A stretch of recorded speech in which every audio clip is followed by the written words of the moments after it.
पुराने समय की बात है। नगर में रहने वाला सुबल नाम का एक लड़का अपनी जिंदगी से बहुत निराश था। उसकी निराशा का कारण यह था कि अब वह कुछ भी नहीं कर रहा था। उसके माँ बाप उसे ताने मारते कि तेरे सारे मित्र कुछ ना कुछ कर रहे हैं, लेकिन तू अभी भी घर में बैठा हुआ है। मित्रों के बीच भी अक्सर उसका मजाक ही बनता। वह कहीं जाता तो लोग उससे पूछते कि क्या कर रहे हो। उसे यह बताने में बड़ी शर्म आती कि अभी वह कुछ भी नहीं कर रहा है। धीरे धीरे उसने रिश्तेदारों के यहां जाना और लोगों से मिलना जुलना कम कर दिया। वह ज्यादातर समय अपने घर में ही बैठा रहता। वह अकेले में रोता, भगवान को कोसता और अपनी किस्मत को दोष देता। अब उसे अपनी जिंदगी बोझ सी लगने लगी थी। कभी कभी वह सोचता कि जब वह कुछ करने के लायक ही नहीं है तो फिर उसे जिंदा रहने का क्या फायदा। उसे तो मर जाना चाहिए। एक दिन वह अपने नगर की एक सड़क से गुजर रहा था। तभी उसने देखा कि एक गुरु दुख के ऊपर प्रवचन दे रहे हैं। वह भी उस भीड़ में जाकर बैठ गया और गुरु के प्रवचन सुनने लगा। गुरु बोल रहे थे, दुख एक गुरु की भांति होता है जो हमें जीवन की सच्चाई दिखाता है और हमें सही से जीवन जीने का तरीका सिखाता है। आप चाहे तो अपने दुख रूपी गुरु से जीवन जीना भी सीख सकते हैं और चाहे तो उस दुख में डूबकर बैठकर रो भी सकते हैं। सफल भी गुरु की सारी बातें ध्यान से सुन रहा था, लेकिन उसे गुरु की यह बातें सही नहीं लगी। उसने खड़े होकर कहा, दुख कुछ भी सिखाकर नहीं जाता, सिर्फ पीड़ा देकर जाता है। दुख की पीड़ा अनंत होती है, ऐसा लगता है। इसके बाद कुछ भी नहीं होने वाला, कुछ भी नहीं मिलने वाला। मृत्यु भी उसके सामने छोटी लगने लगती है। गुरु ने कहा, आखिर क्या दुखद है? सरल ने अपना सारा दुख गुरु के समक्ष कह सुनाया और पूछा, क्या आपके पास मेरे इस दुख का कोई समाधान है? यह सुनकर गुरु मुस्कुराए और बोले, जिस दिन तुम्हारे जीवन में सच्चा दुख आएगा उस दिन मेरे पास आना, मैं तुम्हारे दुख का समाधान अवश्य करूंगा। इतना कहकर गुरु वहां से चले गए। सबल ने सोचा, क्या मेरा दुख सच्चा नहीं है? क्या जिस दुख से मैं गुजर रहा हूं वह झूठा कोई भी मेरे दुख को नहीं समझता? जब मां बाप ही नहीं समझ पाए तो गुरु क्या समझेंगे?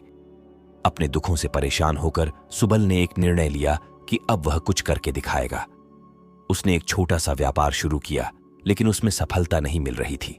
लेकिन उसके घर वाले खुश थे कि वह कुछ तो प्रयास कर रहा है। वह अपने व्यापार में जुटा रहा और धीरे धीरे सफलता भी मिलने लगी।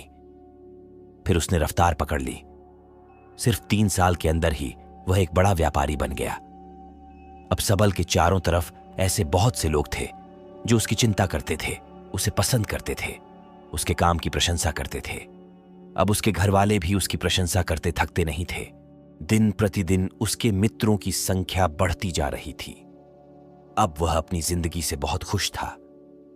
उसके कुछ मित्रों ने उसे सलाह दी कि जब तुम बड़े व्यापारी बनकर इतना खुश हो तो सोचो, अगर तुम इस नगर के, इस राज्य के सबसे बड़े व्यापारी बन जाओगे तो तुम्हारे पास कितना सुख होगा। कितने लोग तुमसे जुड़ना चाहेंगे, तुम्हारा कितना यश फैलेगा। स्वयं राजा भी तुमसे मित्रता करना चाहेंगे और जरूरत पड़ने पर तुमसे धन उधार लेंगे। मित्रों की यह बात सिब्बल के मन में घर कर गई। अब उसने और भी धन कमाने का प्रयास शुरू कर दिया, लेकिन उसे यह सब अब जल्दी चाहिए था। वह सब कुछ प्राप्त करने में अपना ज्यादा समय बर्बाद नहीं करना चाहता था। इसलिए उसने ऐसे भी कार्य करने शुरू कर दिए जो उचित नहीं थे। उसने बड़ी मात्रा में अपने मित्रों से उधार लेना शुरू कर दिया। ज्यादा मुनाफा कमाने के लालच में अपने सामान में मिलावट करने लगा। उसने दूसरे व्यापारियों के खिलाफ षड्यंत्र भी रचे। उसने डराया धमकाया। जैसा जैसा उसका मित्र कहते गए वही करता गया। वह इन तरीकों से ज्यादा धन तो कमा रहा था, लेकिन अब उसके जीवन में सुकून नहीं था। उसके मन की शांति गायब हो गई थी। उसे रातों में नींद नहीं आती थी। वह किसी उधेड़-बुन में लगा रहता था। सुख साधन की सारी वस्तुएं होने के बाद भी उसे किसी में सुख नहीं मिल रहा था।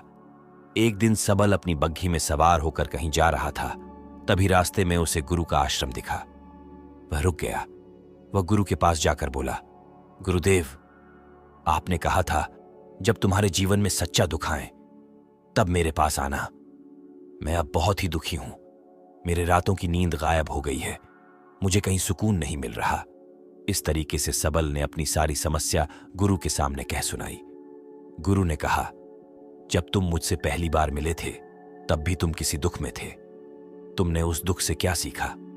सबल ने कहा, मैंने सीखा कि सिर्फ सोचने और चिंता करने से कुछ नहीं होता।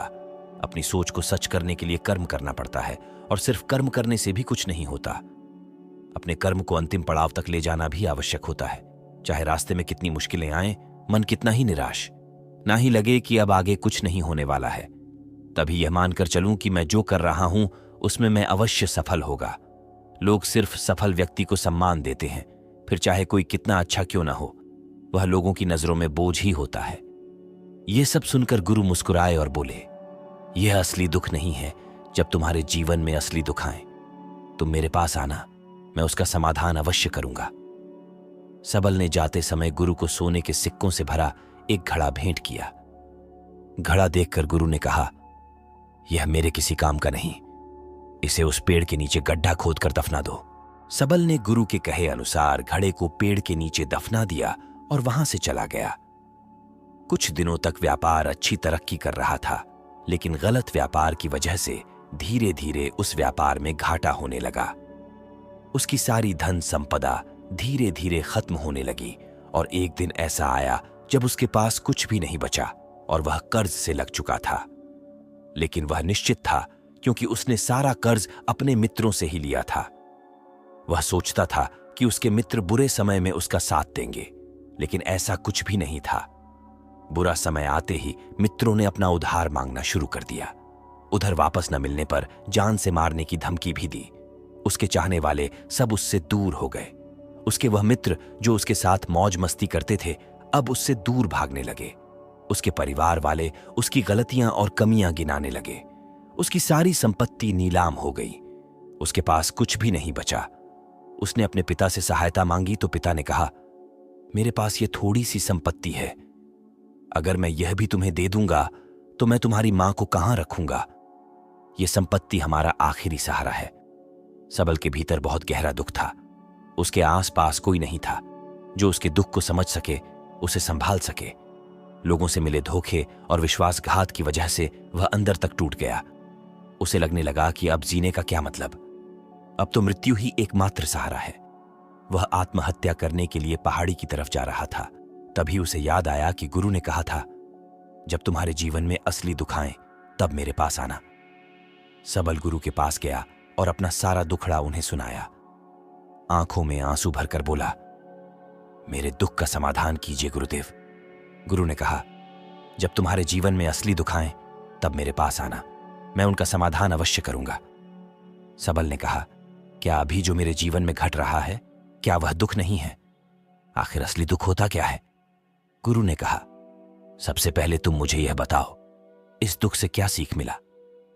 सबल ने कहा, मैंने सीखा कि जो लोग हमारी सफलता, हमारी तरक्की की वजह से हमारे जीवन में आए हैं, वह हमें धोखा अवश्य देंगे, क्योंकि बुरे समय में हमारे साथ खड़े नहीं होंगे। वह केवल अच्छे समय में हमारा फायदा उठाएंगे और बुरे समय में छोड़कर चले जाएंगे। भरोसा केवल उन्हीं लोगों पर करना चाहिए जो हमारे बुरे समय में, असफलता के समय में हमारे साथ खड़े रहते हैं। लेकिन ऐसे लोग बहुत ही कम होते हैं, पर जिसके पास होते हैं उनकी कद्र करनी चाहिए, उनका अपमान नहीं करना चाहिए। मैंने यह भी सीखा कि कभी किसी के खिलाफ संयंत्र नहीं रखना चाहिए। ईमानदारी और धैर्य के साथ काम करना चाहिए और कभी लालच नहीं करना चाहिए। अपना सारा दुख और अनुभव बताने के बाद सबल आंखों में आंसू भरकर गुरु के सामने बैठा था। थोड़ी देर बाद गुरु उठे और पेड़ के नीचे गड्ढा खोदकर वह घड़ा बाहर निकाला जो सोने के सिक्कों से भरा हुआ था, और उसे सबल को दे दिया और कहा, तुम्हारे जीवन में असली दुख आए सब मेरे पास आना। सबल ने गुरु को धन्यवाद दिया और प्रणाम कर कर वहां से चला गया। उसने उस धन से एक छोटा व्यापार शुरू किया। अब वह एक छोटा व्यापारी बनकर खुश था। अपनी पूरी लगन और ईमानदारी से व्यापार किया। देखते ही देखते वह फिर अपने नगर का एक बड़ा व्यापारी बन गया। उसका जीवन खुशी और सुविधाओं से भर गया। लेकिन कोई कितना भी अच्छा हो, कितना भी अच्छा काम करे, दान करें, पुण्य करें, लोगों की मदद करें, लेकिन जीवन में दुख तो आता ही है। तो सबल के जीवन में भी दुख आया। उसके माता पिता की मृत्यु के रूप में वह दोनों एक ही दिन मृत्यु को प्राप्त हो गए। सरल अपने माता पिता से बहुत प्रेम करता था, इसीलिए उसे उनकी मृत्यु से बहुत गहरा आघात पहुंचा। उन दोनों के पार्थिव शरीर को श्मशान घाट ले गया। वहां उनकी अंतिम क्रिया की गई। वहां उसने अपने माता पिता के शरीर को जलते हुए देखा तो उसका मन बेचैन हो गया। उसके अंदर बहुत से प्रश्न उठने लगे। वह घर वापस आया तो अपने माता पिता के घर और संपत्ति को देखा, जिसके लिए उसके माता पिता हमेशा लड़ते रहते थे। आज वह लावारिस पड़ी है। आज उसकी देखरेख करने के लिए उसके लिए लड़ने वाले इस दुनिया से चले गए। उसके पिता ने जो भी कमाया था, जो भी बनाया था, सब कुछ यही रह गया था। एक दिन पहले किसी से भी अपनी संपत्ति के लिए लड़ जाने वाले उसके पिता आज इस दुनिया से अलविदा हो गए थे। उसका मन इसी तरह के अनेक विचारों के भंवर में फंसा हुआ था। उसे अंदर से अकेलापन और डर महसूस हो रहा था। उसे कुछ खालीपन सा महसूस हो रहा था। उसे लग रहा था कुछ तो है जिसे वह समझ नहीं पा रहा। इसीलिए वह गुरु के पास गया। उसे देखते ही गुरु ने कहा, क्या जीवन में कोई दुख है? तो सबल ने कहा, वैसे तो जीवन में कोई दुख नहीं है गुरुदेव, सब सुख है, सब अच्छा चल रहा है। लेकिन आज मेरे माता पिता की मृत्यु हो गई। इस घटना ने मेरे मन को बेचैन कर दिया है। गुरु ने कहा, इसमें दुखी होने वाली कौन सी बात है? एक दिन तो सभी के प्रियजनों को मरना ही है। हमेशा जीवित न तो कोई रहा है न कोई रहेगा। एक दिन तो तुम्हें मरना ही है। हो सकता है कल ही मर जाओ या आज भी मर सकते हो। सबल ने कहा, ये क्या कह रहे हैं गुरुदेव? मैं भी मर जाऊंगा, पर मैं तो अभी जवान हूं।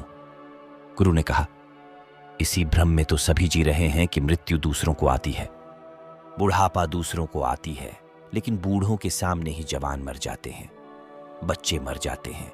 मृत्यु का किसी से कोई संबंध नहीं। ये तो सबको अपना ग्रास बना लेती है।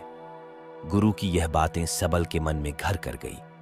वह चुपचाप वहां से चला गया, लेकिन उसका मन अब भी बेचैन था, अब भी आसान था। वह कुछ खालीपन सा महसूस कर रहा था। वह पूरे दिन अपने बारे में सोचता रहा कि वह इस दुनिया में क्यों आया है। क्या सिर्फ चीजों को उपयोग करना और मरना ही जीवन का लक्ष्य है? ऐसे बहुत से प्रश्न उसके मन में लगातार उठ रहे थे, लेकिन उसका उत्तर नहीं मिल पा रहा था। उसका दुख दिन प्रतिदिन बढ़ता जा रहा था। कुछ दिनों बाद वह फिर गुरु के पास पहुंचा और बोला, गुरुदेव, मैं बहुत दुखी हूं। मैं यह नहीं जान पा रहा हूं कि मैं कौन हूं, इस दुनिया में क्यों आया हूं। यह सुनकर गुरु मुस्कुराए और बोले, आज पहली बार तुम्हारे जीवन में सच्चा दुख पैदा हुआ है। वास्तव में यही वह दुख है जो दुख कहलाने के लायक है। हमें पता नहीं कि हम कौन हैं, क्यों आए हैं, क्या करना है, कैसे करना है। सवाल ने कहा, गुरुदेव, मेरे दुख का समाधान कीजिए। गुरु ने कहा, हम सभी इंसान जीवन भर क्या इकट्ठा करते हैं? सरल ने कहा, हम सभी इंसान जीवन भर धन संपत्ति, मान सम्मान, परिवार, मित्र, शत्रु, पद प्रतिष्ठा यही इकट्ठा करते हैं। गुरु ने कहा, क्या इकट्ठा हुई सभी चीजों से एक भी चीज साथ ले जाया जा सकता है? सफल ने कहा, नहीं गुरुदेव, इनमें से कुछ भी साथ नहीं ले जाया जाता।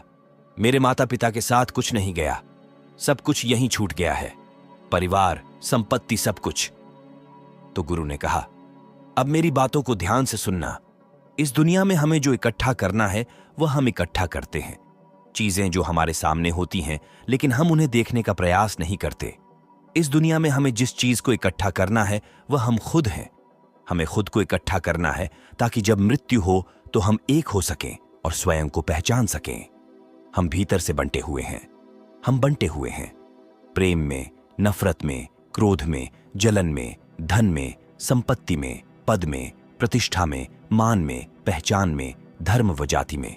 ऐसे ही सैकड़ों हजारों चीजों और वासनाओं से हम बंटे हुए हैं। हम टुकड़ों में जीवन जी रहे हैं।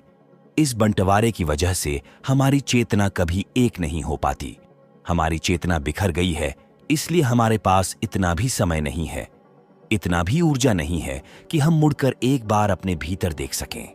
वास्तव में जिस धन की कमी, सुविधाओं की कमी, मान सम्मान की कमी को लोग दुख समझते हैं और जीवन भर उसे दुख बोलकर रोते हैं, उनका समाधान खोजने का प्रयास करते हैं, उन्हें उनका समाधान कभी मिलेगा ही नहीं। क्योंकि जिन्हें लोग दुख कहते हैं वह असली दुख है ही नहीं। वह तो सिर्फ इंसान की चाहत है, उसकी इच्छा है, जिसकी पूर्ति कभी नहीं की जा सकती।